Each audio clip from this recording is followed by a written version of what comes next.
Hello everyone, good evening to all of you. I hope कि आप सभी लोग बहुत अच्छे होंगे, आपकी तैयारी भी अच्छी चल रही होगी। I am Rama Sharma on career goals by Rama Sharma, और आप लोग यहाँ पर मेरे साथ कर रहे हैं सोशियोलॉजी ऑप्शनल।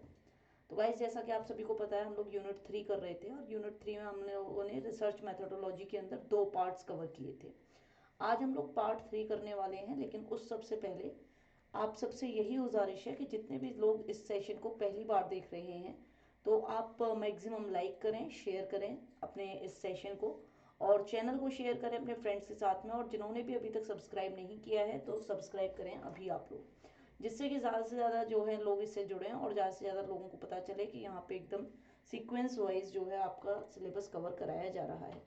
तो बात करें अगर सिलेबस की, तो मैंने आपको पीवाईक्यूज दिखा दिए थे, इंट्रोडक्शन हो चुका था, social research, structuring, research design, qualitative quantitative हो गया था, टेक्निक्स ऑफ डेटा कलेक्शन हो गया था, ऑब्जर्वेशन, इंटरव्यू, क्वेश्चनेयर भी आई थिंक हो गया था। तो आज हमको ये वाला पोर्शन कवर करना है, जिसमें हम case study, survey variable, sampling, hypothesis, reliability and validity और ट्रायंगुलेशन की बात करेंगे। तो चलिए शुरू करते हैं वहीं से जहाँ पे हमने पिछली बार छोड़ा था। स्ट्रक्चर्ड अनस्ट्रक्चर्ड इंटरव्यू हो गए थे, इंटरव्यू के सारे स्टैंडर्ड अनस्टैंडर्ड ये सारे टाइप्स हो गए थे। तो ये सारे टाइप्स देखने के लिए आप जो है यहाँ पर ऊपर मैंने सेशन 2 पार्ट 2 जो है यहाँ पर डाला हुआ है, और पार्ट 2 के अंदर आप जो है ये सारी की सारी चीज़ें पढ़ सकते हैं। और लास्ट में आपको प्लेलिस्ट मिल जाएगी, यहाँ पर शो करेगी आपके इधर। तो उस प्लेलिस्ट में आप जाके सारे वीडियोस को देख सकते हैं सोशियोलॉजी ऑप्शनल के। ठीक है, तो ये सब हम कर चुके थे पिछले सेशंस के अंदर। बात करते हैं क्वेश्चनेयर की भी एक बार। मैं आपको दिखा देती हूँ क्वेश्चनेयर में। मैंने जैसे कि आपको लास्ट सेशन में बताया था कि क्वेश्चनेयर क्या होता है। इंटरव्यू में समटाइम हम अपनी तरफ से भी क्वेश्चन पूछ लेते हैं। क्वेश्चनेयर जो है इंटरव्यू का ही एक तरीका है, डेटा कलेक्शन का ही एक तरीका है, मतलब लाइकवाइज इंटरव्यू के जैसा ही है, बस यहाँ पर आपको रिटन फॉर्मेट होता है। ठीक है, और इस रिटन फॉर्मेट में क्वेश्चनेयर के जो आंसर्स होते हैं, यहाँ पर उसको हम क्या करते हैं, मतलब एनवलप्स के स्टैम्प्स के माध्यम से जो है वापस भेजते हैं। तो मैंने ये आपको लास्ट टाइम करा दिया था कि क्वेश्चनेयर में क्या करते हैं। वेलिस और वेलिस कहते हैं कि क्वेश्चनेयर एक ऐसा तरीका है इन्फॉर्मेशन को गैदर करने का, जहाँ पर जो आपका रेस्पोंडेंट है, यानी कि जिसको रेस्पॉन्स देना है, जिसको आपके सवालों के जवाब देने हैं, वो आंसर्स को जो है फिल करेगा प्रिंटेड क्वेश्चंस में। जैसे कि आपने पहले बचपन के टाइम में आपने वो भरे होंगे ना, फिल इन दी ब्लैंक्स, ऐसे आपका कुछ दे दिया होगा कि द ताजमहल इज इन दी आगरा, तो ये आगरा आपको भरना है, तो ये आपको भर के भेजना है। ठीक है, तो क्वेश्चन इसी टाइप का होता है कि यहाँ पर मान लीजिए क्वेश्चन है, उसके नीचे आंसर के लिए स्पेस छोड़ा हुआ है, अब उस स्पेस में आपको अपना रेस्पॉन्स देना है। तो ये क्वेश्चनर के तरीके हैं। तो क्वेश्चनर पहले जो है मतलब बहुत ही लार्ज सर्वे करने का एक सबसे आसान तरीका है, जहां पे आप जो है क्वेश्चनेयर को प्रिंट करा के और क्या कर सकते हैं, अपने रेस्पोंडेंट्स के एड्रेस पे भेज सकते हैं। वहां पर आप सेल्फ एड्रेस स्टैम्प एनवलप में उसको भेजेंगे, ताकि जब रेस्पोंडेंट रेस्पॉन्स दे के उसे वापस करे तो वो आपका एड्रेस हो उसके पास में। और ये सारी चीज़ें जो है रिटर्न आप रिक्वेस्ट, अगर मान लीजिए कि आपका रेस्पोंडेंट जो है आपके क्वेश्चनर को फिलअप करके वापस नहीं किए हैं, तो आप फॉलो अप रिक्वेस्ट भी भेज सकते हैं। तो क्वेश्चनेयर के क्या फ़ायदे हैं, ये 5 फ़ायदे हैं। बहुत लार्ज सैंपल्स आप यहाँ पर ले सकते हो, कॉस्ट यहाँ पे कम होती है, टारगेट ग्रुप आपका बहुत बड़ा होता है, इसलिए आपको हाई रेस्पॉन्स रेट मिलता है। और यहाँ पर इसको एडमिनिस्टर करना, क्योंकि आपके पास में सबके एड्रेसेस हैं, तो आप जो है एडमिनिस्टर इसको आराम से कर सकते हैं। मॉडरेट रेस्पॉन्स रेट आपको यहाँ पे मिलता है। मॉडरेट रेस्पॉन्स रेट आप कहें तो 50 से 60% का आपको यहाँ पे रेस्पॉन्स वापस मिलता है, जो कि एक सेटिस्फैक्ट्री है कि अगर आप 1 लाख लोगों को भेज रहे हैं और उसमें से 50-60 हज़ार लोग आपके रेस्पॉन्स दे रहे हैं, that is a quite satisfactory data.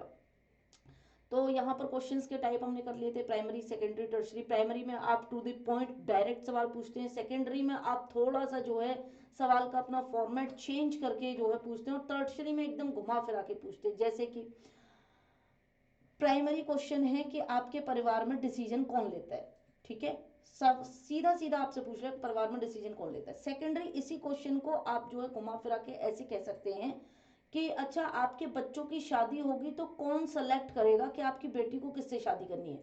इसका मतलब कि बेटी के लिए लाइफ पार्टनर कौन सेलेक्ट करेगा, यानी कि डिसीजन कौन लेगा, ये मतलब बेटी के थ्रू आपसे पूछ रहे हैं। इस तरीके से सेकेंडरी क्वेश्चन पूछते हैं। टर्शरी में ना तो ये प्राइमरी है नॉर सेकेंडरी इंपॉर्टेंस के हैं, इसमें कन्वीनियंट डेटा कलेक्शन के लिए, कुछ आपकी एक्स्ट्रा इंफॉर्मेशन गैदर करने के लिए होता है, जहाँ पे बिना एग्जॉस्ट और बिना बायस के जो है आप सफिशिएंट इंफॉर्मेशन गैदर कर पाए।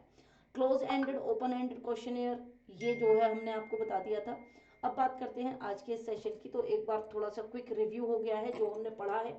तो कोई ये मत सोचना कि मतलब आके मैं बीच में से इस वाले सेशन को पढ़ के ही जो है 30 मार्क का बन जाऊंगा। भाई पार्ट 1 और पार्ट 2 पढ़ लेना, नहीं तो बह जाओगे। और ये यूनिट बहुत इजी है, ठीक है। इसमें फैक्चुअल डेटा है, कोई थिंकर्स का ज़्यादा कुछ लेना देना नहीं है जिससे कि आपको कोई प्रॉब्लम ना हो। अब केस स्टडी क्या होती है? केस स्टडी यानी कि जैसा कि इसके नाम से ही दिख रहा है कि आपको एक केस यानी कि कोई घटना है उसका अध्ययन करना है, ठीक है। या फिर आपके लिए आपके पास में कोई एक डिफाइन आपका एक ऑब्जेक्टिव है जिसके ऊपर आपको स्टडी करनी है, यानी कि किसी समाज की स्टडी करनी है। जैसे कि मान लीजिए आपको ब्राह्मणाइजेशन के बारे में पढ़ना है, ठीक है, या फिर आपको संस्कृताइजेशन के बारे में पढ़ना है। मैम ये ही क्यों आप बोल रहे हो? क्योंकि जब हम पेपर 2 करेंगे तो ये सारी चीज़ें आपको वहाँ पर पढ़ने के लिए मिलेंगी, ठीक है। संस्कृताइजेशन, ब्राह्मणाइजेशन, ये टर्म्स आपको वहाँ पे मिलेंगी। तो केस स्टडी क्या है? एक इंटेंसिव, कि जहाँ पर आप पूरे केस को बहुत ही गहन अध्ययन करो, किसी केस की, किसी घटना की, किसी सामाजिक फिनोमिना की एक इंटेंसिव स्टडी है, जो कि किसी इंडिविजुअल से जुड़ी हो सकती है, किसी सामाजिक संस्थान से जुड़ी हुई हो सकती है, किसी सिस्टम से जुड़ी हुई हो सकती है, किसी कम्युनिटी से जुड़ी हुई हो सकती है, किसी ऑर्गेनाइजेशन, इवेंट, या फिर किसी पूरे के पूरे कल्चर से जुड़ी हुई हो सकती है। तो केस स्टडी आप किसी के ऊपर भी कर सकते हैं, इंडिविजुअल से लेके पूरे कल्चर तक आप किसी के ऊपर भी कर सकते हैं। यहाँ पे एक डेफिनेशन आपको मिलेगी विच वॉज गिवन बाई येन। तो यिन कहते हैं कि ये एक एम्पिरिकल इंक्वायरी है। एम्पिरिकल का मतलब आपको पता ही है, एकदम कंप्लीट थॉरो ऑब्जर्वेशन है, इंक्वायरी है, जो कि इन्वेस्टिगेट करती है कंटेम्प्ररी फिनोमिनास को। कंटेम्प्ररी फिनोमिनास यानी कि जो समकालीन है, जो कि आज के रियल लाइफ में चल रहे हैं, ऐसे फिनोमिनास के ऊपर केस स्टडी करी जाती है, जहाँ पे जो बाउंड्री है फिनोमिना की या फिर जो कॉन्टेक्स्ट की है वो क्लियरली एविडेंट नहीं होती कि किस कॉन्टेक्स्ट में या किस फिनोमिना के बीच में आप किस लिमिट तक केस स्टडी करेंगे, क्योंकि ये बहुत ही थॉरो, बहुत ही डीप स्टडी होती है और जिसके अंदर बहुत सारे सोर्सेज ऑफ एविडेंस आप यहाँ पे यूज करते हो। तो सोर्सेज ऑफ एविडेंस में आप केस स्टडी कर रहे हो, आप भाई स्टडी कर रहे हो, आप किसी भी तरीके से कर सकते हो। आप स्टडी में हो सकता है, केस स्टडी में आप इंटरव्यू भी ले लो कुछ लोगों का, क्योंकि आपको एकदम डीप नॉलेज चाहिए। आप हो सकता है कि कुछ लोगों को क्वेश्चनियर्स भी भरवा लो। आप हो सकता है कि पार्टिसिपेंट ऑब्जर्वर बन जाओ, ठीक है। आप हो सकता है नॉन पार्टिसिपेंट ऑब्जर्वर बन जाओ, ठीक है। आप हो सकता है कि सर्वे करो। केस स्टडी है ना, किसी फिनोमिना के ऊपर आप पूरा का पूरा कुछ मल्टीपल सोर्स ऑफ एविडेंसेस यहाँ पर हो सकते हैं।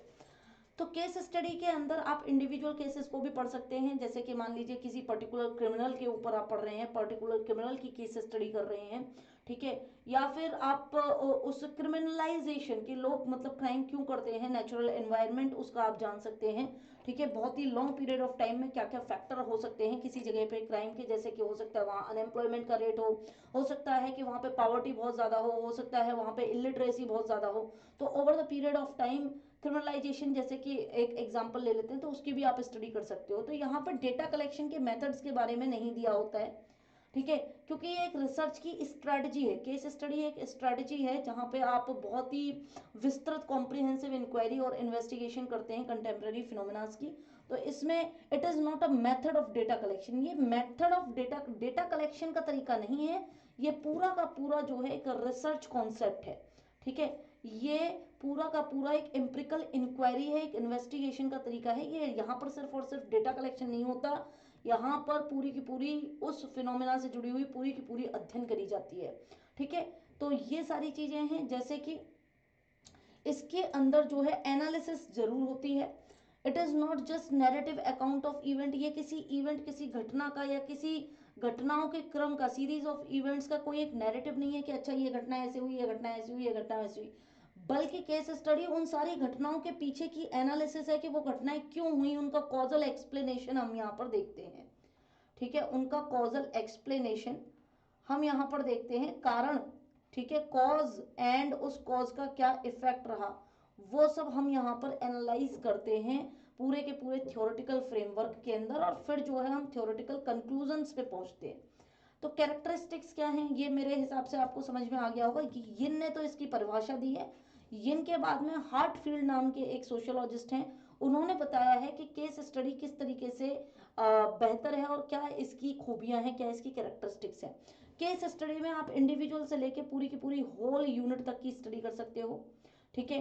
पूरे पूरे सोशल फिनोमिना को इन टोटल आप स्टडी कर सकते हो, किसी सेलेक्टेड एस्पेक्ट को नहीं पढ़ते, आप पूरे पूरे सोशल फिनोमिना को पढ़ते हैं थ्रू दी केस स्टडी, ठीक है। यहाँ पर आप बहुत सारे अलग अलग डेटा कलेक्शन के तरीके लगाते हैं, जिसमें जिससे कि आपकी एरर्स जो है, कमियां, ठीक है, कम से कम हो। डिस्टॉर्शन यानी कि आपकी स्टडी का जो कंक्लूजन है, जो एनालिसिस है, वो खराब ना हो। तो आप कई सारे तरीके के डेटा कलेक्शन लगाते हो, ठीक है। इसके अलावा यहाँ पर कभी कभी आप सिंगल यूनिट को भी पढ़ते हैं। वन यूनिट, एक सिंगल यूनिट एक स्टडी हो सकती है। जैसे कि मान लीजिए एक आपका कोई साइको क्रिमिनल है, ठीक है, कोई साइको किलर है, सीरीज किलर जिसको बोलते हैं, कोई साइको किलर है।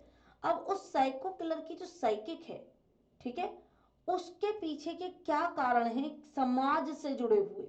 तो समाज ने ऐसा क्या किया है कि वो समाज के कुछ पर्टिकुलर लोगों को टारगेट कर रहा है, उनको मार रहा है।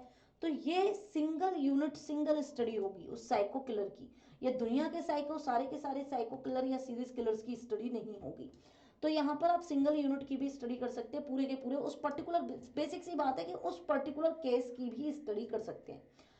तो यहाँ पर जो भी आपके रेस्पोंडेंट होते हैं, ठीक है, इट परसीव्स दैट कि जो आपका रेस्पोंडेंट है वो एक नॉलेजेबल पर्सन है, सिर्फ और सिर्फ वो एक सोर्स ऑफ डेटा नहीं है आपके लिए। जैसे कि जितने भी हमने डेटा कलेक्शन की टेक्निक बताई हैं, तो उसमें हमने क्या देखा है कि सोसाइटी से सोशियोलॉजिस्ट क्या करते हैं, डेटा निकालते हैं, डेटा को कलेक्ट करते हैं, ठीक है। सोशियोलॉजिस्ट जो है सोसाइटी से डेटा को कलेक्ट करते हैं। लेकिन यहाँ पर जिसके ऊपर आप स्टडी कर रहे हो, let us suppose psycho killer, तो वो साइको किलर, आप उसको ये नहीं मानोगे कि सिर्फ वो डेटा कलेक्शन का ही एक तरीका है या जुगाड़ है, ठीक है। वो आपके लिए क्या है, उसका अपना एक ह्यूमन बिहेवियर है, ठीक है, उसका अपना एक ह्यूमन बिहेवियर है, उसकी अपनी कुछ नॉलेज है, ठीक है। वो सिर्फ और सिर्फ एक पैसिव नहीं, वो एक एक्टिव एक्टिव पर्सन है, एक्टिव पार्टिसिपेंट है आपकी स्टडी का, ठीक है। तो इसलिए आप क्या कहेंगे कि जो केस स्टडी है वो कैसी है, क्वालिटेटिव है या क्वांटिटेटिव है। मैम ये क्वालिटेटिव स्टडी हो गई फिर इस हिसाब से ना, क्योंकि आप यहाँ पर जिसके ऊपर स्टडी कर रहे हैं उसको एक नॉलेजेबल पर्सन की तरह ले रहे हैं। और it studies a typical case, तो ये टिपिकल से टिपिकल केसेस, ठीक है। नॉर्मल केसेस की भी केस स्टडी होती है, लाइक डाउरी हो गया, ठीक है, लाइक सुसाइड एक टिपिकल केस है, तो सुसाइड की भी स्टडी हो गई, ठीक है। लाइक आप जो है कोविड 19 अपने आप में एक केस स्टडी है। कोविड 19 और उसके अलग अलग इम्पैक्ट्स, यूथ पे इम्पैक्ट, एडल्ट्स पे, बच्चों पे, हाउस वाइफ्स पे, ओल्ड एज पर्सन पे, ठीक है, सबकी जो है आप केस स्टडी कर सकते हैं। जैसे कि आपने मान लीजिए केस स्टडी करी किन्नर समाज के ऊपर, ठीक है, किन्नर समाज, किन्नर सोसाइटी। अब आप क्या स्टडी कर रहे हैं, आप स्टडी कर रहे हैं कोविड 19 एंड किन्नर सोसाइटी, मान लीजिए ये आपकी स्टडी का टॉपिक है। तो ये अपने आप में पूरा एक केस है कि कोविड 19 में सिर्फ और सिर्फ हम कोविड 19 के बारे में जानेंगे, और समाज का ये जो किन्नर समाज है, ठीक है, ये वाला जो एस्पेक्ट है। भाई जब दुनिया बंद हुई, सब कुछ बंद हुआ, सब लोग घरों में लॉक हो गए, ये भी हो गए।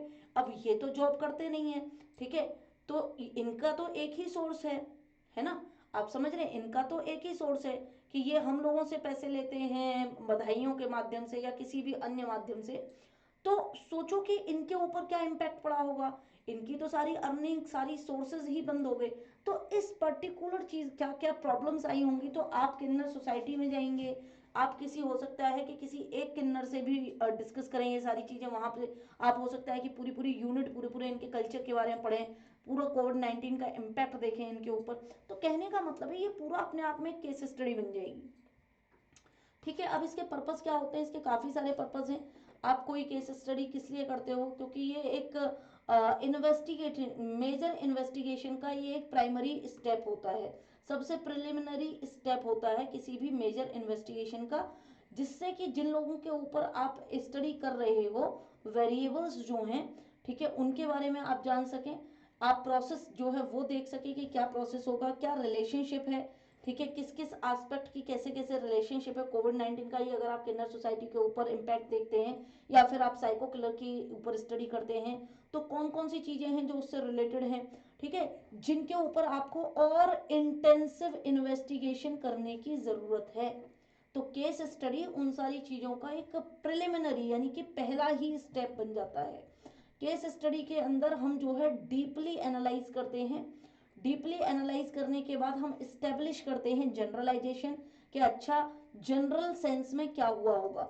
आगे चलकर आप उसको और इंटेंसिव इन्वेस्टिगेशन कर सकते हो। जनरलाइजेशन आप कर रहे हैं तो जनरलाइजेशन का मतलब क्या होता है मैम? जनरलाइजेशन का तो मतलब मैम क्वांटिटेटिव होता है। अभी तो आपने क्वालिटेटिव बताया था, अभी आपने क्वांटिटेटिव बता दिया। तो याद रखो कि मैंने ये भी बताया था कि केस स्टडी कोई डेटा कलेक्शन का मेथड नहीं है, ठीक है, it is not a data collection method. Case study क्या है? ये अपने आप में इन्वेस्टिगेशन है। और क्वांटिटेटिव और क्वालिटेटिव क्या होते हैं मैम? ये तो डेटा कलेक्शन के तरीके होते हैं। और मैंने आपको ये भी बताया था कि केस स्टडी में हम बहुत सारे तरीके के मेथड्स को यूज करते हैं। तो it can be quantitative, it can be qualitative also, ठीक है। तो केस स्टडी क्वांटिटेटिव मेथड से भी हो सकती है और क्वालिटेटिव मेथड। तो इसमें क्योंकि हम बहुत ज़्यादा डीप इन्वेस्टिगेशन कर रहे हैं तो हम हर तरीके के, और ऐसा क्यों करते हैं जिससे कि कोई चूक ना रह जाए, कोई डिस्टॉर्शन ना हो, ठीक है। तो यहाँ पर हम ज़्यादा से ज़्यादा जनरल फाइंडिंग करने की कोशिश करते हैं। इसके अलावा हम यहाँ पर to refute a universal generalization के एक लिमिट के बाद इस जनरलाइजेशन को कम करने के लिए, क्योंकि किसी पर्टिकुलर चीज़ पे पढ़ रहे हो तो और ज़्यादा आप जाके इंटेंसिव इन्वेस्टिगेशन करोगे तो जनरलाइजेशन को और ज़्यादा जो है कम करने के लिए, तो यहाँ पर हम क्या कर सकते हैं, यहाँ पर हम करते हैं थ्योरी बिल्डिंग, ठीक है। और उसके बाद करते हैं हम आगे चल के इंटेंसिव इन्वेस्टिगेशन, यानी कि इन्वेस्टिगेशन यहाँ केस स्टडी पे रुकती नहीं है, इसके बाद और भी आप जो है फ्यूचर इन्वेस्टिगेशन का एरिया ये हमें प्रोवाइड करती है। केस स्टडी हमको डायरेक्शन देती है, असिस्ट करती है फ्यूचर इन्वेस्टिगेशंस के लिए। ये अपने आप में एक यूनिक, टिपिकल और इंटरेस्टिंग केस को जो है अपने तरीके से यहाँ पर आप यहाँ पर डील कर सकते हैं, to use it as a unique, typical and interesting case in its own right.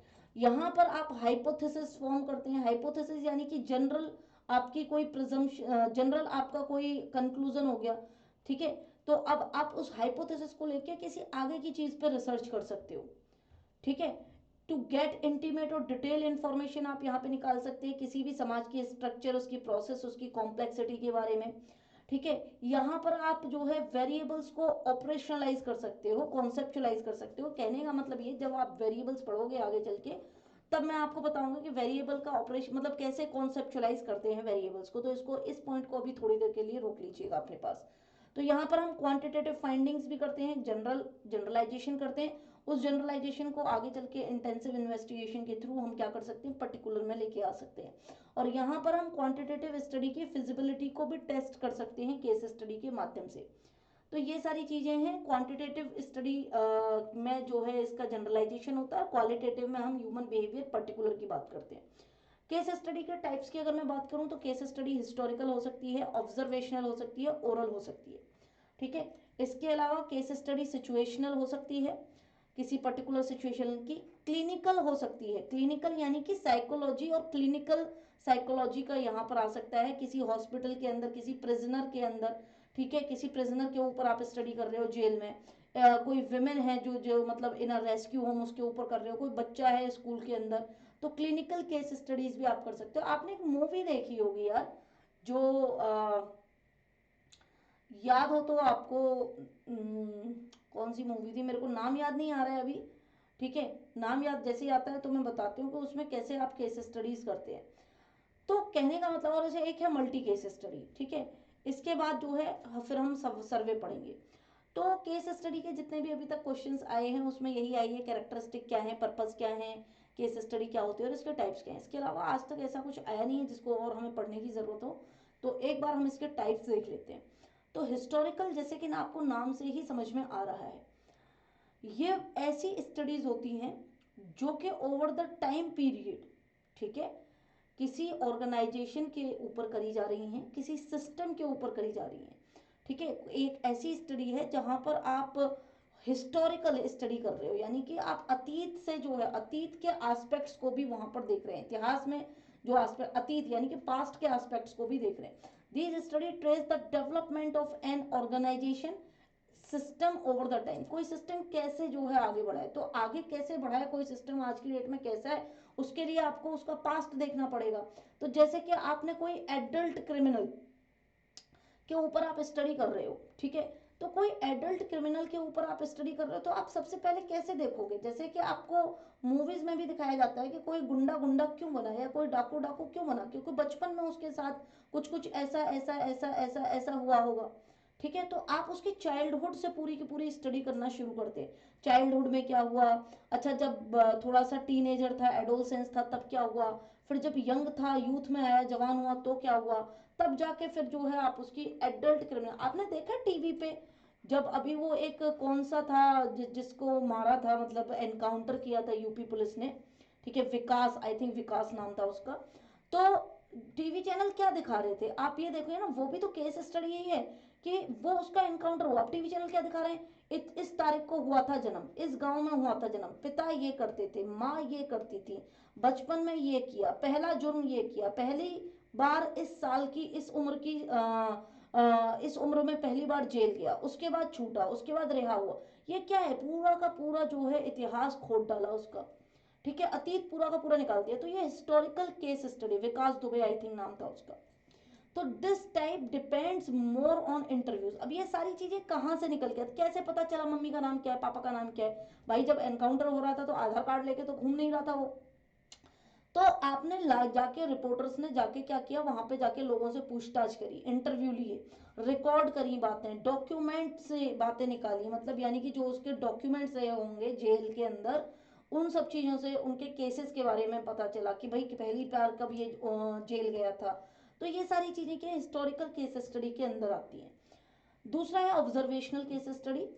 इसके अंदर ये जो फोकस करता है, ये ऑब्जर्विंग अ ड्रंकार्ड, ठीक है, a teacher, a student, a union leader, किसी के भी ऊपर जो है आप क्या कर रहे हैं, ऑब्जर्वेशन के माध्यम से यहाँ पर केस स्टडी करते हैं। कोई भी एक्टिविटी है, इवेंट है, कोई भी व्यक्ति विशेष है, ठीक है, कोई भी व्यक्ति है, कोई भी समाज है, कोई भी ग्रुप है, तो रिसर्चर इस तरीके की जो है केस स्टडी में क्या करेगा कि मैम रिसर्चर, क्योंकि ऑब्जर्वेशनल आ गया ना, ऑब्जर्वेशनल, ऑब्जर्वेशन क्या है, डेटा कलेक्शन का एक टाइप है, और केस स्टडी क्या है, इन्वेस्टिगेशन का एक टाइप है, ठीक है, रिसर्च का एक टाइप है। तो ऑब्जर्वेशन डेटा कलेक्शन का एक टाइप है। तो ऑब्जर्वेशन के माध्यम से अगर आप केस स्टडी कर रहे हो, इसका मतलब जो रिसर्चर होगा वो यहाँ पर क्या करेगा, वो यहाँ पर मैम ऑब्जर्वर की तरह जो है क्या करेगा, काम करेगा। रिसर्चर इस तरीके की स्टडी में रेयरली क्या करता है, टोटली पार्टिसिपेंट बन जाता है या टोटल ऑब्जर्वर बन जाता है, या तो पार्टिसिपेंट ऑब्जर्वर होगा या नॉन पार्टिसिपेंट ऑब्जर्वर। पार्टिसिपेंट में मतलब बिल्कुल जो है उसके गिरोह में घुस के जो है क्या करेगा, पूरा का पूरा सेंध लगाएगा। मान लीजिए किसी भी डाकू के गिरोह में जो है आप जाके घुस गए। और दूसरा क्या है, टोटल ऑब्जर्वर, कि बस क्या कर रहा है, दूर से देख रहा है, ठीक है, बस ये दूर से देख रहा है। तीसरा है oral history case study. Oral भी है, हिस्ट्री भी है, और केस स्टडी भी है। हिस्ट्री के हिस्टोरिकल केस स्टडी हम पढ़ चुके हैं। तो ओरल हिस्ट्री केस स्टडी मतलब क्या है, ओरल का मतलब होता है मौखिक, ठीक है, जो सिर्फ जुबान से हो, जिसमें कोई भी रिटन डेटा ना हो। हिस्ट्री मतलब जो कि आपको इतिहास यानी कि अतीत के बारे में बताए। तो these are usually the first person narrative sorry that the researcher collect using extensive interview. Orally आपको कोई बता रहा है ऑफ अ सिंगल इंडिविजुअल कि अच्छा हाँ क्या हुआ, मेटियोर गिरा था, मेटियोर गिरा था, तो सबसे पहले किसने देखा, अच्छा तुमने देखा, तो चलो तुम्ही से पूछताछ करते, कैसे गिरा था, कब गिरा था, कहाँ गिरा था, तुम क्या कर रहे थे उस टाइम पे। MiG-21 क्रैश हुआ तो कहाँ हुआ, कैसे हुआ, सबसे पहले मतलब क्या करेंगे, सिंगल इंडिविजुअल से वो एक्सटेंसिव इंटरव्यू करेंगे। ठीक है, the use of this approach क्या है कि ये जो अप्रोच है ये more on the nature and cooperation पे डिपेंड करती है, कि ये जो व्यक्ति जो प्रथम रेस्पोंडेंट है, फर्स्ट पर्सन का नैरेटिव लेना है, आंखों देखी देखनी है, तो आंखों देखी सुननी है, जाननी है, तो ये व्यक्ति का कोऑपरेशन कितना ज़्यादा है उस पर ये रिसर्च डिपेंड करती है।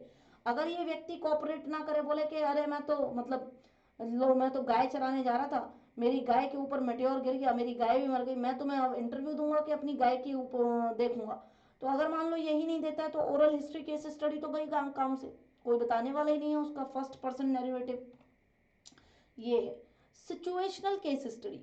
ये कैसी केस स्टडी है जहां पर नाम ही देखो, नाम से ही पता चल रहा है, नाम में ही वो शेक्सपियर ने कहा ना नाम में क्या रखा है, पर नाम में ही सब कुछ रखा है, सिचुएशनल केस स्टडी। और ऐसा ऐसा लिखने वाले शेक्सपियर ने, ऐसा बोलने वाले शेक्सपियर ने कि what is in the name, नाम में क्या लिखा है, उसके नीचे खुद अपने नाम की सिग्नेचर की है शेक्सपियर।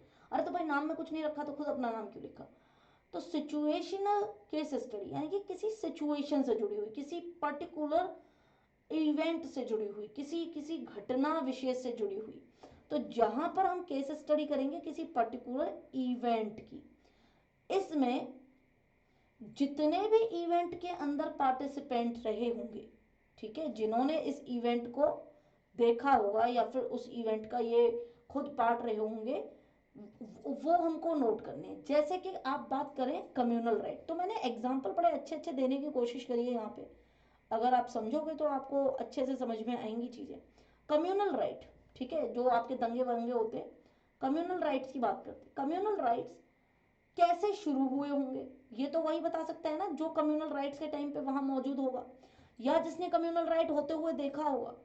तो how it started with conflict between two persons और टू डिफरेंट रिलीजियस ग्रुप्स, और फिर हाउ ईच पर्सन एक दूसरे को जो है सपोर्ट करते हैं अपने रिलीजन वालों को, ठीक है, जो कि प्रेजेंट होते हैं उस पर्टिकुलर स्पॉट पे जहां पर ये वाद विवाद शुरू हुआ होता है। फिर कैसे पुलिस को बुलाया गया, कैसे पुलिस ने आई और पुलिस ने अरेस्ट किया लोगों को, कैसे पर्टिकुलर रिलीजन के रिलीजियस ग्रुप के लोगों को अरेस्ट किया बाकियों को नहीं किया। तो ये सारी चीजें आपको कहाँ से पता चलती हैं, ये किसी पर्टिकुलर सिचुएशन की स्टडी करने पे हमें पता चलती है। किस तरीके से पावर एलीट ग्रुप यानी कि जो कद्दावर नेता और आपका जो पावरफुल लोग होते हैं, ठीक है, इंडस्ट्री में भी हो सकते हैं, ये किसी भी बिजनेस ग्रुप से भी हो सकते हैं, ठीक है, ये पॉलिटिक्स से भी हो सकते हैं। तो पावर, जिनके हाथ में पावर है, सत्ताधारी लोग, तो मतलब सत्ताधारी मतलब ये वो मत समझ लेना कि रूलिंग पार्टी वाली बात कर रहे हैं, हम बात कर रहे हैं कि पावर एलीट की। ये पावर एलीट आप आगे वाले चैप्टर्स में आके पढ़ेंगे किस तरीके से ये लोग पुलिस के काम में इंटरफेयर करते हैं, पुलिस को प्रेशराइज करते हैं, और किस तरीके से पुलिस जो है मीडिया से इंटरेक्ट करती है, एंड किस तरीके से फिर बाद में मीडिया रिएक्ट करती है। ये पूरी की पूरी सिचुएशन किससे जुड़ी हुई है, एक कम्युनल राइट के इवेंट से। और एक कम्युनल राइट का इवेंट और उससे जुड़ी हुई ये सारी घटनाएं, ये क्या कहलाई जाएंगी, इनका पूरा का पूरा अध्ययन, इन्वेस्टिगेशन क्या कहलाया जाएगा, सिचुएशनल केस स्टडी। बात करते हैं क्लिनिकल केस स्टडी की। किसी भी चीज में डाउट हो तो आप लोग पूछ लीजिएगा।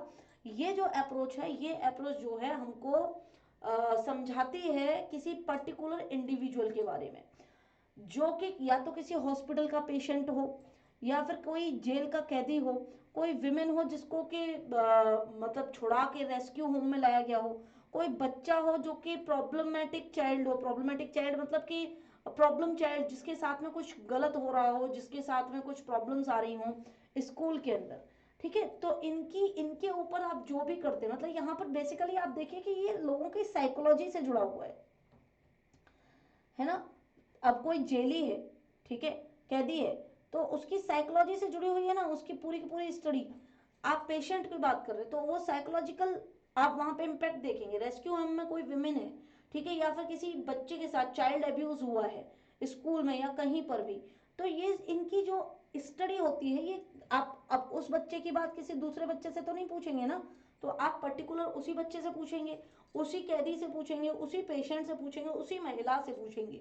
तो ये पर्टिकुलर इवेंट जो पर्टिकुलर इंडिविजुअल के ऊपर होती है।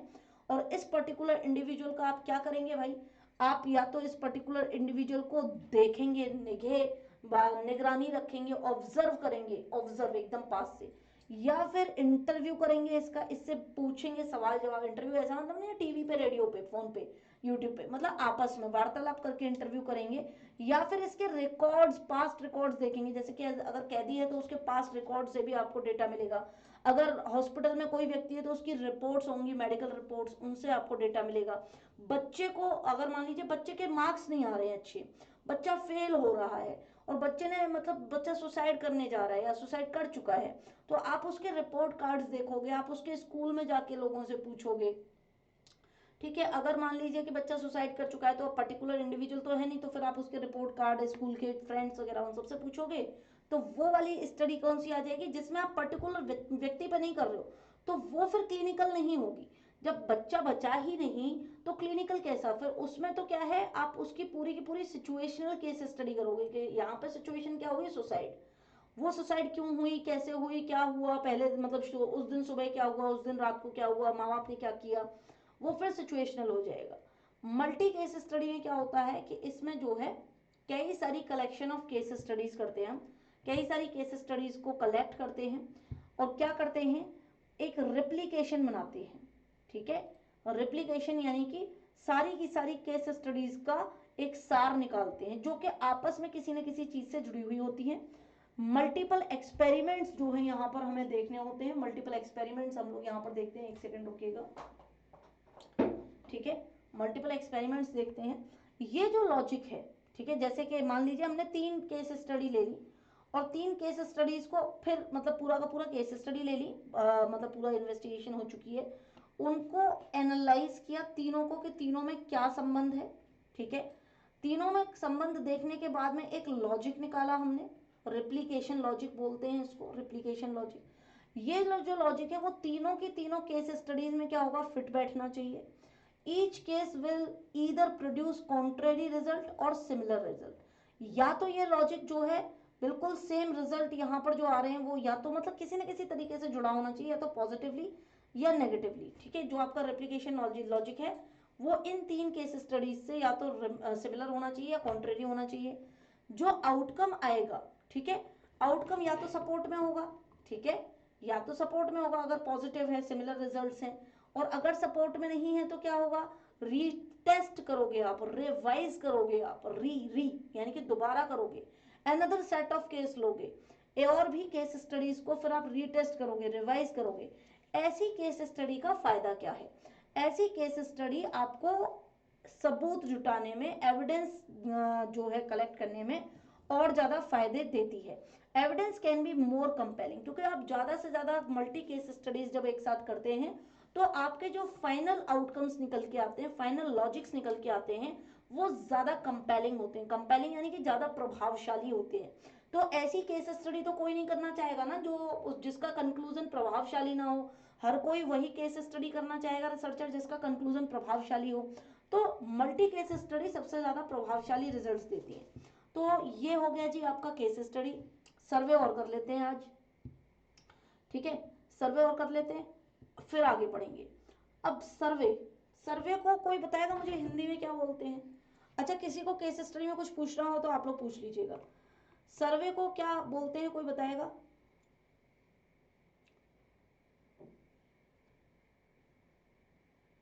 हाँ भाई, सर्वे। दिक्कत यही है ना कि मतलब चाहिए सबको सब कुछ, ठीक है, और उतना दिमाग लगाना कोई नहीं चाहता, बस ये समझ लो बुद्ध की तरह ऐसे ऐसे बैठ के पढ़ेंगे। हाँ, सुन रहे समझ आ रहे हैं। अरे आप अपने शॉर्ट नोट्स बनाओ, इसी में से बना सकते हो, साथ ही साथ सर्वेक्षण बोलते कैसे बना सकते हो कि मैम ने बताया केस स्टडी क्या है, लिख लिया अपने भाषा में, ठीक है, बस ये लिख लिया कि हमें एक डेफिनेशन लिखनी है ये इनकी, फिर हमें कैरेक्टरिस्टिक्स में से मैम ने बताई 5 कैरेक्टरिस्टिक, उसको अपनी भाषा में लिख लिया जिससे कि याद करते टाइम प्रॉब्लम ना हो। फिर हमको पर्पस बताए तो 10 पर्पस थे, 10 पर्पस को अपनी भाषा में लिख लिया, ठीक है। और टाइप्स कितने हैं, 6 टाइप्स हैं, कौन कौन से, हिस्टोरिकल, ठीक है, दूसरा क्या है ऑब्जर्वेशनल, तीसरा ओरल हिस्ट्री, चौथा क्या है सिचुएशनल, पांचवा क्या है क्लिनिकल, छठवा क्या है multi multi purpose multi multi case case studies. तो ये जो है आपको फिर अपने टिप्स पे होना चाहिए, क्योंकि इनमें तो कुछ है नहीं ना, ये सब तो एग्जाम्पल्स हैं, ये सब तो एग्जाम्पल्स हैं। तो क्या करोगे, सबके नाम लिख के उनके आगे का एक एक एग्जाम्पल लिख देना है, कि अच्छा सिचुएशनल में मैम ने हमें कम्युनल राइट्स के बारे में बताया था, ठीक है। क्लिनिकल में मैम ने हमें बताया था कि पर्टिकुलर इंडिविजुअल पे होती है ये, जैसे कि कोई हॉस्पिटल का पेशेंट हो गया, कोई कैदी हो गया, प्रिजनर हो गया, कोई बच्चा हो गया, कोई विमेन हो गई। अच्छा, फिर हमें हिस्टोरिकल में मैम ने हमें क्या बताया था कि यहाँ पर हम पूरा डेवलपमेंट करते, तो एग्जाम्पल के नाम पे विकास दुबे लिख सकते हो। विकास दुबे जब न्यूज चैनल्स दिखाते हैं तो कैसे दिखाते हैं, ठीक है। ओरल हिस्ट्री में क्या है, यहाँ पर आप किसी फर्स्ट पर्सन का, तो ये कीवर्ड्स से के साथ खेलोगे नहीं जब तक, तब तक जो है इनको रटते रह जाओगे, ठीक है। तो यहीं की यहीं याद कर सकते हो आप इन सारी चीजों को। बात करते हैं सर्वे की। सर्वे जिसको बोलते हैं सर्वेक्षण। सर्वेक्षण अब कहाँ कर रहे हैं हम, समाज में, तो सोशल सर्वे होगा पहली बात। तो सोशल सर्वे समाज शास्त्र के अंदर, सोशियोलॉजी के अंदर बहुत ही पॉपुलर, बढ़िया, बेहतरीन तरीका है डेटा कलेक्ट करने का, ठीक है। तो ये क्या है, यहाँ पर हम डेटा असेंबल करते हैं, यानी कि कलेक्शन ऑफ डेटा होता है। तो ये डेटा कलेक्शन की टेक्निक है, ठीक है। ये केस स्टडी की तरह इन्वेस्टिगेशन का तरीका नहीं है, ये टेक्निक ऑफ डेटा कलेक्शन है। अब क्वांटिटेटिव है क्वालिटेटिव है वो आप मुझे बताओगे, ठीक है। आपको दोनों पढ़ाया हुआ है मैंने। अब इसमें एक व्यक्ति है जिनका नाम है डंकन मिकेल, ठीक है। और डंकन मिकेल ने लिखी है आपकी, जो आप सबसे पहले जब ऑप्शनल लेते हो तो 3-4 किताबें डाउनलोड करते हो, उसमें एक डिक्शनरी ऑफ सोशियोलॉजी का भी नाम होता है। तो डिक्शनरी ऑफ सोशियोलॉजी आप डाउनलोड करते हो, वो डंकन मिकेल ने लिखी है। उसमें ये सोशल सर्वे को कैसे डिफाइन करते हैं, इसमें ये सोशल सर्वे को बताते हैं कि सोशल सर्वे एक टेक्निक है सिस्टमैटिक डेटा कलेक्शन की, ठीक है, सिस्टमैटिक डेटा कलेक्शन की, या फिर कलेक्शन ऑफ फैक्ट्स की, डेटा या फैक्ट कलेक्शन बोल दो। अच्छा, ये किसके बारे में कर रहे हो आप, डेटा कलेक्शन समाज के ऊपर कर रहे हो ना, यानी कि about people.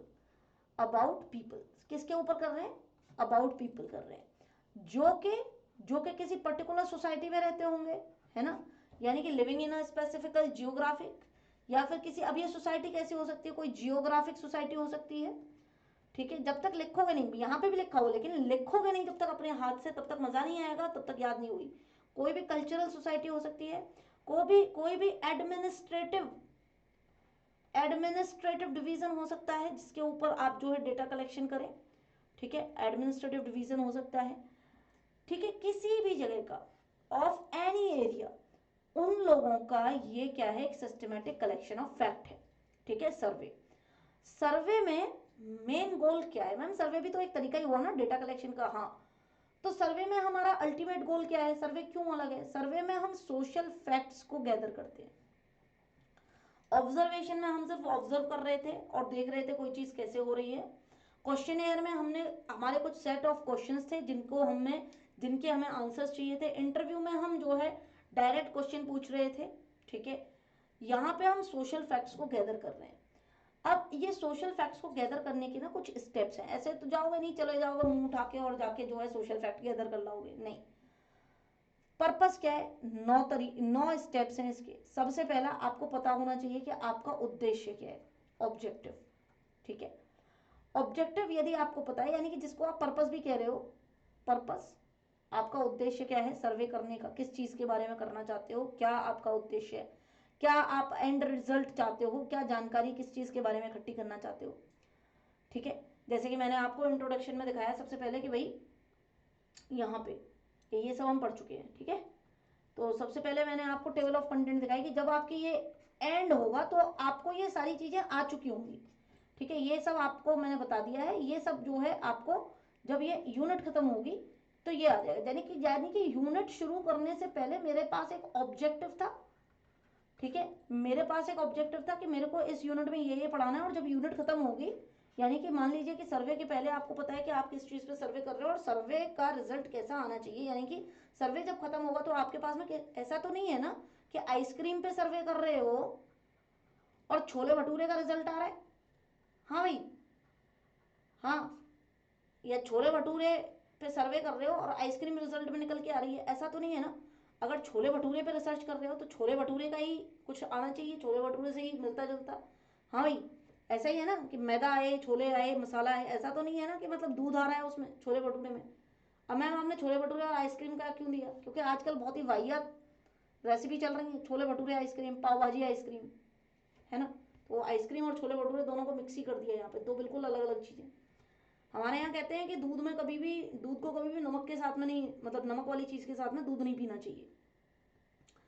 Ice cream is what, ठीक है, कंडेंस मिल्क होता है उसमें, और उसको जो है तुम छोले भटूरे के साथ खिला रहे हो भाई साहब, मतलब अलग ही लेवल का माहौल सेट है, समझो उस चीज़ को, ठीक है। कितना ज़्यादा जो है वो हेल्थ के लिए हार्मफुल है, अभी नहीं दिखेगा, 10-20 दिन लगातार खा लो, रोज छोले भटूरे आइसक्रीम चल रही है, पेट की जो बैंड बजेगी आप देख लीजिएगा।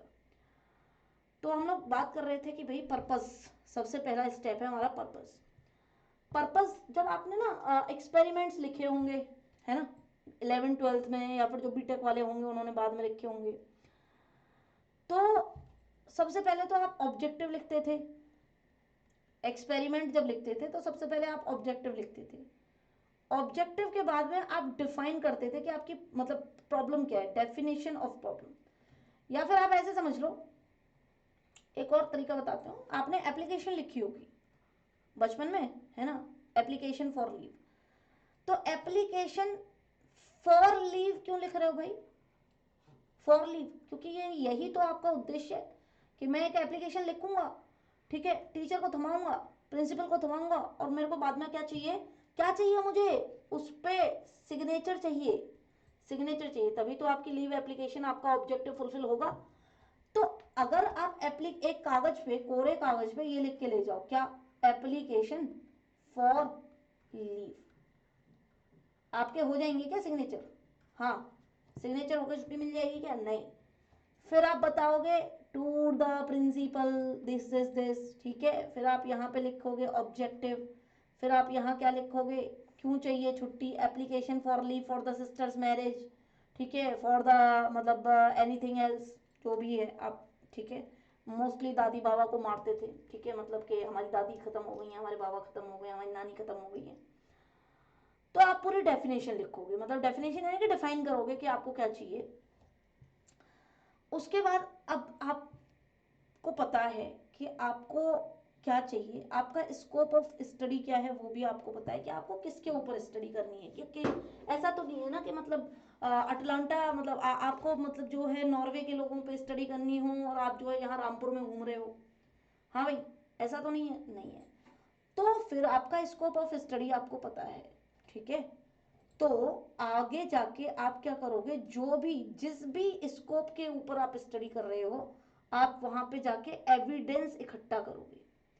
भाई कलेक्शन ऑफ डेटा कैसे होगा, एविडेंस इकट्ठे करेंगे ना, अवेलेबल एग्जामिनेशन। अब क्या होगा, एविडेंसेस इकट्ठे किए, कुछ एविडेंसेस हमारे पास प्रायर केस स्टडीज से भी होते हैं। मान लीजिए उसी टॉपिक पे पहले किसी ने केस स्टडी करी हुई थी, आपने क्या किया, प्रायर केस स्टडी से कुछ इवेंट लिए, सॉरी एविडेंस लिए, और उन एविडेंसेस को आपने क्या किया, एग्जामिन किया। तो ये वही चीज लिखी हुई है, examination of the available evidences, ठीक है। जो भी एग्जाम आप के अवेलेबल हैं पहले से कोई ऐसा तो नहीं है ना कि क्रिमिनलाइजेशन के ऊपर अगर आप स्टडी करोगे तो दुनिया की वो पहली स्टडी होगी। क्रिमिनलाइजेशन के ऊपर बहुत सारी स्टडीज हो चुकी हैं, कास्ट सिस्टम के ऊपर बहुत सारी हो चुकी हैं। तो जो अवेलेबल स्टडीज हैं आप उनमें से क्या करें, एविडेंसेस जो हैं देखें, और आप क्या करेंगे, सोर्सेज रिलेटिंग टू प्रॉब्लम, आपका जो ऑब्जेक्ट है, आपका जो सर्वे करने का जो मेन मकसद है, जो जिसको हम प्रॉब्लम बोल रहे हैं, प्रॉब्लम यानी कि मतलब definition of problem, object of और द पर्पस ऑफ सर्वे। तो जो आपका मेन चीज है, मान लीजिए प्रॉब्लम को मैं थोड़ी देर के लिए ए का नाम ले दूं, अब सबको समझ में आ रहा है, प्रॉब्लम को मैं यहाँ पे 5 करोड़ रुपए का बैग बता दूं, ये प्रॉब्लम है, ठीक है, अब तो सबको समझ में आ गया होगा ना। तो जितने भी इस 5 करोड़ के बैग से जुड़े हुए अवेलेबल सोर्सेज होंगे, आप सबको एग्जामिन करोगे कि नहीं करोगे, करेंगे जी। अब आपने जो है प्रायर एविडेंसेस को एग्जामिन कर लिया, सोर्सेज को एग्जामिन कर लिया, कुछ नए एविडेंसेस भी आपको मिल गए। फिर आपने क्या किया, फिर आप यहाँ पे, क्योंकि आप सर्वे कर रहे हैं, सर्वे मतलब आपका डोर टू डोर सर्वे भी होता है, याद है ना, वो आपके दरवाजे पे आते हैं, क्या पोलियो की दवा पी कि नहीं पी, हाँ जी पी ली, क्या है भाई, वो तो उनका काम पोलियो की दवा पिलाने का है या घर घर जाके ये पूछने का है कि पी कि नहीं पी। जब तक वो घर घर जाके ये नहीं पूछेंगे कि पी कि नहीं पी, तब तक वो आपका डेटा में कैसे निकल के आएगा कि इतने बच्चों को हमने 20 लाख 20 करोड़ बच्चों को हमने पोलियो की दवाई पिला दी है। तो क्या है ये, प्रिपरेशन ऑफ क्वेश्चनियर शेड्यूल। अब क्या करोगे आप, जो है सर्वे के लिए क्वेश्चनेयर बनाओगे, क्वेश्चनेयर, ठीक है, इंटरव्यू नहीं, क्वेश्चनेयर। आप पहले से कुछ क्वेश्चंस लिखेंगे, ठीक है, उन क्वेश्चंस के सेट को तैयार करेंगे, फील्ड वर्क करेंगे, जाएंगे, घर घर जाएंगे। आपको मॉल में बहुत मिलते होंगे लोग कि ये फिल कर दीजिए, ठीक है, हो सकता है उनका भी कोई सर्वे चल रहा हो। फिर आप ऑनलाइन सर्वे भी बहुत होते हैं। फील्ड वर्क करेंगे डेटा कलेक्ट करने के लिए। जितना भी आपका डेटा मिला है, डेटा कलेक्शन हो जाएगा, हाँ जी। जितना भी आपका डेटा मिला है, अब उस डेटा को क्या करना है आपको, इंटरप्रेट करना है कि भैया क्या सही है क्या गलत है। डेटा को स्टडी करना है। डेटा को स्टडी करने के बाद फिर आप किसी रिजल्ट पे, अब आप क्या करोगे, अपना पूरा डेटा को इंटरप्रेट कर दिया, एनालाइज कर लिया। अब इस डेटा को आप डिड्यूस कर रहे हो कि आपका कितना डेटा काम का है, कितना डेटा बेकार है, ठीक है। तो चाय बनाते हैं तो क्या चाय पत्ती भी पी जाते हैं क्या साथ में? हाँ भाई, चाय बनाते हो तो पानी डालते हो, दूध डालते हो, चाय पत्ती डालते हो, अदरक डालते हो, इलायची डालते हो, चीनी डालते हो, ठीक है। कुछ लोग जो है और भी बहुत सारी चीज, तुलसी और दुनिया भर की चीजें डालते हैं।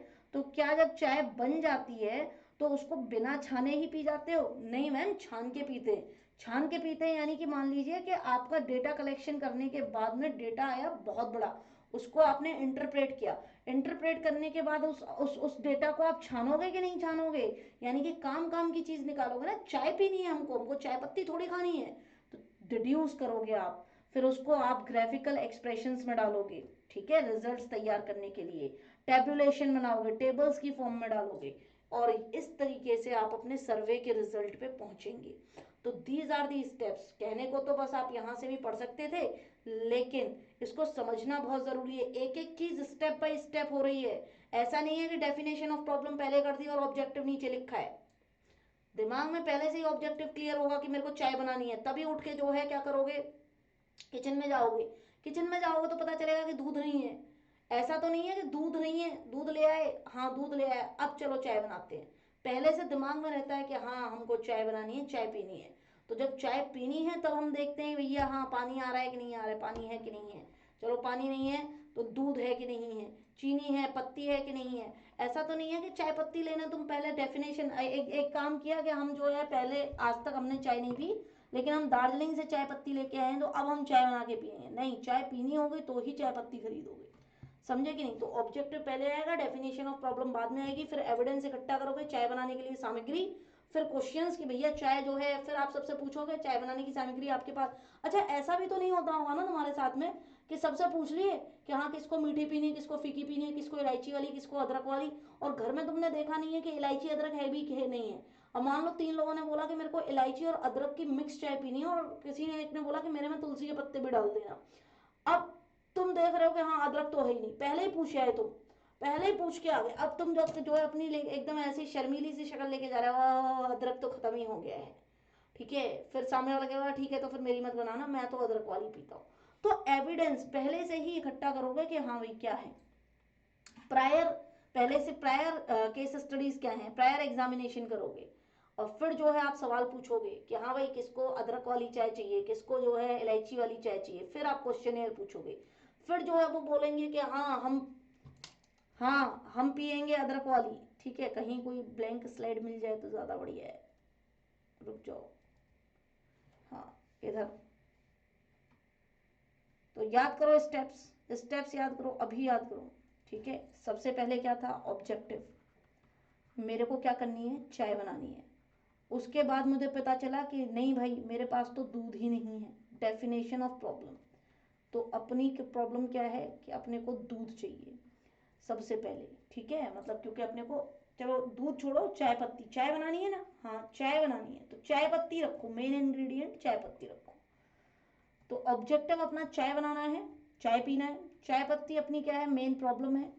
चलो ठीक है। उसके बाद हमने क्या किया, एविडेंस इकट्ठे किए कि हाँ भाई अपने पास में क्या है, दूध है, हाँ है, पानी है, हाँ है, इलायची कार्डमम है, हाँ अदरक जिंजर है, चाय पत्ती है, टी, ठीक है। गैस है कि नहीं है कि मोमबत्ती पे चाय बनाओगे, हाँ गैस भी है, एक्सेट्रा एक्सेट्रा एक्सेट्रा एविडेंस। अब आपके पास में सब कुछ है। अब आप पूछोगे हाँ भाई किस किस को जो है चाय चाहिए, ठीक है, क्वेश्चनेयर नेयर, ठीक है, किस किस को चाय चाहिए। अब जो है आपको चाय, आपने तो सवाल पूछ लिया, हाँ अब आपको जवाब मिलेगा। तो आप सारे के सारे आप ऑर्डर लेके चले जाओगे। हाँ अच्छा, 1 कप जो है ये चाय, 2 कप ये चाय, एक ने बोला मेरे को टोस्ट भी चाहिए, ठीक है। तो डेटा कलेक्शन हो गया। डेटा कलेक्शन क्या करेंगे हम, इंटरप्रेट करेंगे, ठीक है। अब हम जो है देखेंगे कि कितनी चाय हमको फीकी बनानी है, कितनी चाय मीठी बनानी है, कितनी में इलायची डालनी है, कितनी में अदरक डालना है। तो क्या करेगा एक समझदार चाय बनाने वाला, क्या करेगा, सबसे पहले वो चाय बना लेगा, ठीक है। सबसे पहले क्या करेगा, बिना चीनी की चाय बनाएगा। यही होता है ना, बिना चीनी की। हमारे घर में तो यही होता था कि बिना चीनी की चाय पहले खूब उबाल लो, उसमें से जितने भी फीकी चाय पीने वाले हैं, दो मान लो 2 से 3 कप जो भी फीकी चाय पीने हैं उनकी निकाल दो, उसके बाद इसमें चीनी डालो, ठीक है। उसके बाद इसमें चीनी डालो, तो जो चीनी पीने वाले हैं, वो चीनी वाली चाय पीने वाले मीठी वाली, वो उनके निकाल दो। तो इंटरप्रेशन करो, इंटरप्रिटेशन करोगे अपने हिसाब से, ठीक है। इंटरप्रिटेशन में अब आप देख लोगे कि हाँ भाई कौन सी अब चाय बन गई है आपकी, अब आप छानिए इसको, लुफ्त उठाइए, डिडक्शन करेंगे आप।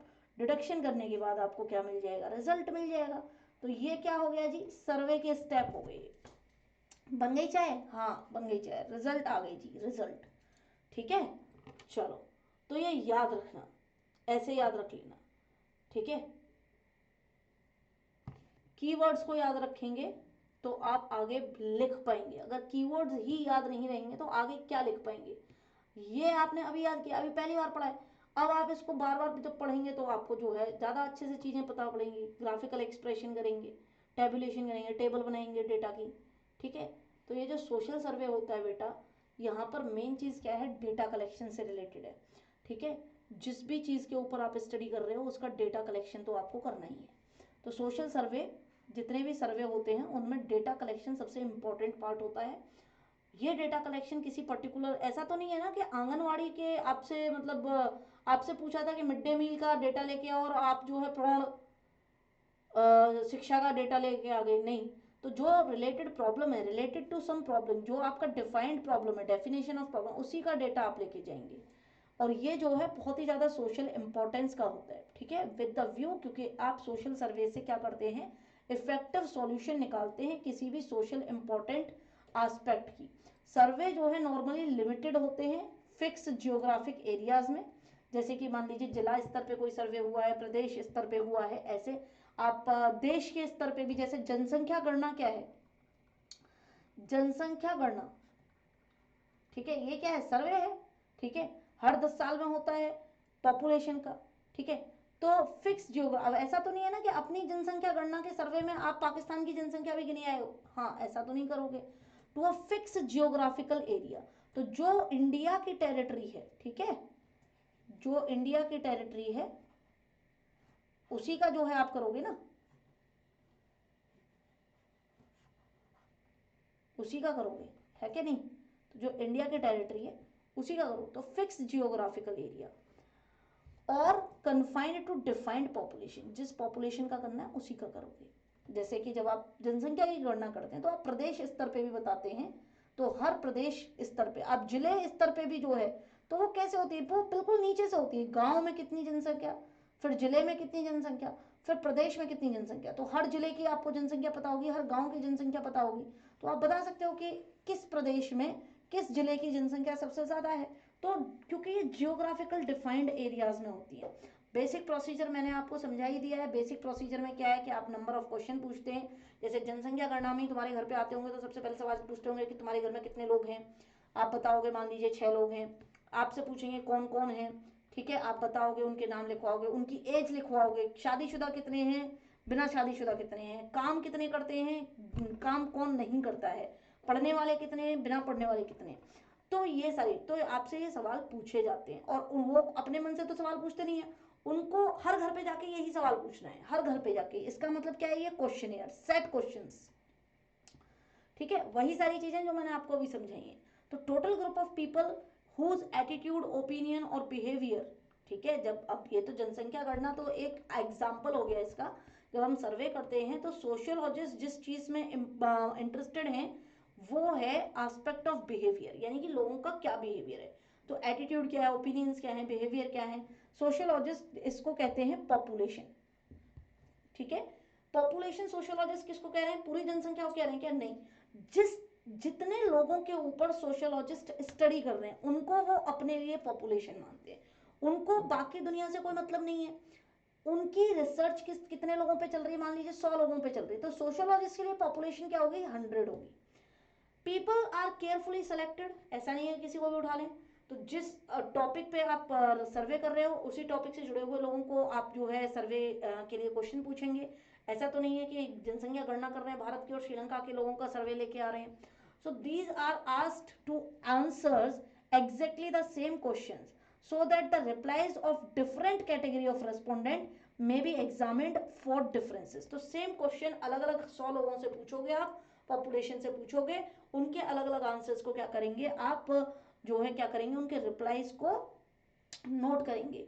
कुछ केसेस में ऐसा होता है कि it is possible to survey the entire population, लेकिन उसमें टाइम और एक्सपेंसेस बहुत ज्यादा लगते हैं। क्यों जनसंख्या गणना हर 5 साल में नहीं होती, क्यों मैम, क्योंकि सरकार तो हर 5 साल में बदल जाती है, लेकिन जनसंख्या गणना क्यों नहीं होती 5 साल में, जनसंख्या गणना क्यों 10 साल के बाद होती है। भाई बहुत ज्यादा टाइम लगता है जनसंख्या गणना में, एक्सपेंस बहुत ज्यादा लगते हैं। पूरे देश 135 करोड़ लोगों की जनसंख्या की गणना करनी है, उसमें कितने बड़े कितने कम हुए, कितने मरे कितने जीवित हुए, बहुत पैसा लगता है, बहुत लंबा प्रोसीजर है।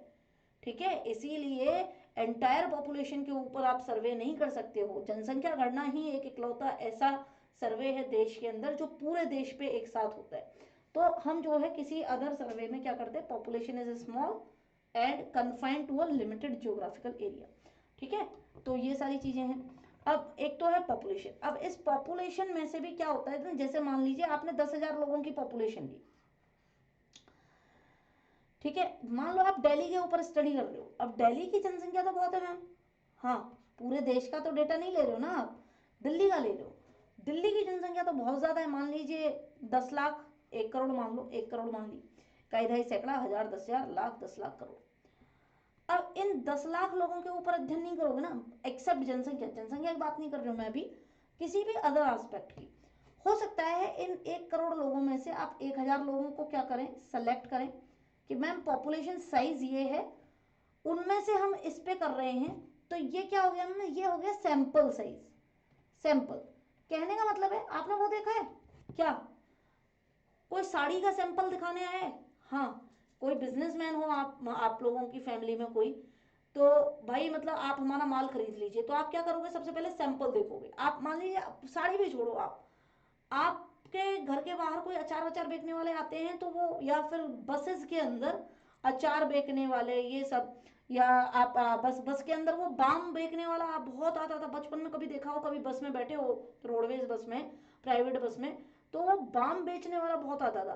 तो वो एक बाम खुली हुई लाता था ना, जिसको आप चेक कर सकते हो, लगा सकते हो, चेक कर सकते हो। एक वो हरी पत्ती वाली गोली बेचने वाला बहुत आता था, सिर दर्द, कमर दर्द, हर तरीके के दर्द का इलाज था, एक एक गोली मतलब हर तरीके का दर्द। तो वो सैंपल रखता था, ठीक है, उसके पास बेचने के लिए बहुत कुछ है, लेकिन आपको सैंपल टेस्ट कराएगा। तो 1 करोड़ की जनसंख्या में से 1 लाख लोगों के ऊपर अगर आप सर्वे, 1,000 लोगों को आपने सेलेक्ट किया है कि भाई 1,000 लोगों को लेते हैं, मतलब जनसंख्या जो आपका पूरा शहर है वो इसी तरीके से सोचता होगा या इसी तरीके से चीजें करता होगा। तो ये जो 1,000 लोग हैं ना, ये है भैया sample, a small number of individuals drawn from the larger population। बड़ी पॉपुलेशन में से छोटे छोटे नंबर ऑफ इंडिविजुअल, छोटे मतलब कम number of individuals. This type of survey, ऐसे सर्वे को हम कहते हैं सैंपल सर्वे, जिसमें हम बड़ी जनसंख्या में से छोटी नंबर ऑफ इंडिविजुअल्स के ऊपर सर्वे करते हैं और उसको फिर जनरलाइज कर देते हैं। तो सैंपल जो है एग्जैक्टली रिप्रेजेंट करना चाहिए पॉपुलेशन का। ऐसा नहीं है कि दिल्ली का सर्वे कर रहे हो और उत्तर प्रदेश का सैंपल लेके आ रहे हो, ठीक है, आम का अचार बेच रहे हो और खिला तुम मुल्तानी मिट्टी रहे हो, ऐसा तो नहीं करोगे ना।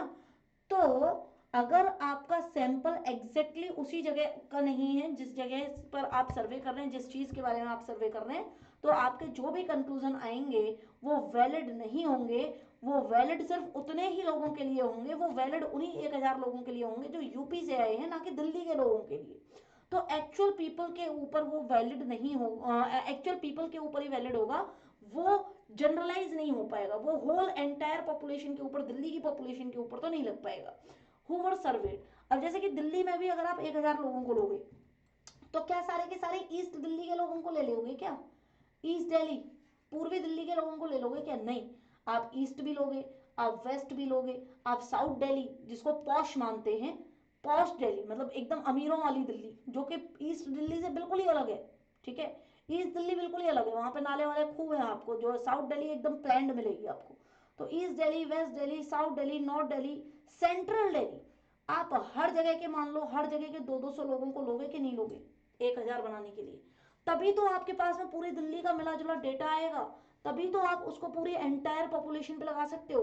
ऐसा तो नहीं है ना कि 1000 लोग आपने पूर्वी दिल्ली से ही ले लिए, या फिर मान लीजिए कि 1000 लोग आपने साउथ दिल्ली से ले लिए अमीरों के खानदान से, मतलब सब 1000, एक से बड़ा एक अमीर है, तो आप उससे पूर्वी दिल्ली वाला कंक्लूजन कर पाओगे क्या? नहीं कर पाओगे। तो जब आप सैंपल लेते हैं तो आप सैंपल ऐसा लें जो कि एग्जैक्टली रिप्रेजेंट कर रहा हो आपकी एंटायर पॉपुलेशन को, अदरवाइज क्या होगा कि अगर ऐसा नहीं होगा तो जो आपके कंक्लूजन निकल के आएंगे वो सिर्फ उन्हीं उन्हीं सैंपल के लोगों पे फिट होंगे, जनरलाइज आप नहीं कर सकते हो। तो सर्वे का एक सबसे बड़ा गुण ये है कि यहाँ पे आप ज्यादा से ज्यादा जनसंख्या, मतलब आप पूरे पूरे देश तक के सर्वे को कर सकते हो, ठीक है, एक कॉलोनी के सर्वे से लेके एक देश तक का सर्वे आप कर सकते हैं। तो ये बहुत बड़ा जो है तरीका है डेटा कलेक्शन और रिसर्च करने का। So for the very same reason both the method, आप क्वेश्चनियर कोई भी गेटिंग द क्वेश्चनियर कंप्लीट, तो सबसे पहले क्वेश्चनियर को, अरे क्या हो गया ये, ठीक है, and the formulation of question, question किस तरीके के बनाए गए हैं, क्वेश्चन पूछने वाला किस तरीके से पूछ रहा है, ये भी केयरफुली होना चाहिए। ऐसा नहीं है कि तुम्हारे घर के दरवाजे पे आके तो पूछ ले तुम्हारे घर में कितने लोग हैं, कौन कौन क्या करता है, कैसे कैसे है, और तुम्हारे पड़ोसी के दरवाजे पे जाके बस ये पूछा और भाई सब ठीक ठाक, हाँ घर में कितने लोग हैं, हाँ ये लिख, बस लिख के चले गए, बाकी एज नहीं पूछी, जेंडर नहीं पूछा, कुछ नहीं पूछा। तो क्वेश्चन पूछने वाला और क्वेश्चन फॉर्मुलेट करने वाला कि क्या क्या पूछना है, ये दोनों ही चीजें सर्वे में बहुत इंपॉर्टेंट होती हैं, ठीक है। सर्वे की स्ट्रेंथ क्या है, ये आपका एक पीवाईक्यू में क्वेश्चन पूछा गया है कि स्ट्रेंथ बताइए सर्वे की और वीकनेसेस बताइए सर्वे की, तो ये दोनों ही चीजें मैंने यहाँ पे पहले से ही लिखी हुई थी, ये आपका पीवाईक्यू में पूछा हुआ है, आप देखेंगे प्रीवियस ईयर क्वेश्चंस। तो सर्वे जो है, सर्वे मैम इनमें कॉस्ट तो बहुत खर्च होती है, हाँ, लेकिन जितनी कॉस्ट खर्च होती है आप ये देखो ना कि आपके पास उतना बड़ा डेटा भी होता है। आप जब जनसंख्या गणना करते हो तो 10 साल में एक बार करते हो, हर साल नहीं करते हो, जो आपका हर साल पैसा लग रहा होगा, ठीक है। तो 10 साल में, अच्छा ये बैटरी भी लो हो रही है तो जल्दी खत्म करते हैं इसको, है ना, सर्वे को। तो एक काम करते हैं, इतना ही रखते हैं, ठीक है, कॉस्ट इफेक्टिव होता है ये, और ये क्योंकि मतलब जनरलाइज आप कर सकते हैं, सैंपल 1000 लोगों का लेके उसे 1 करोड़ लोगों पे जनरलाइज कर सकते हैं, बिल्कुल कर सकते हैं, ठीक है।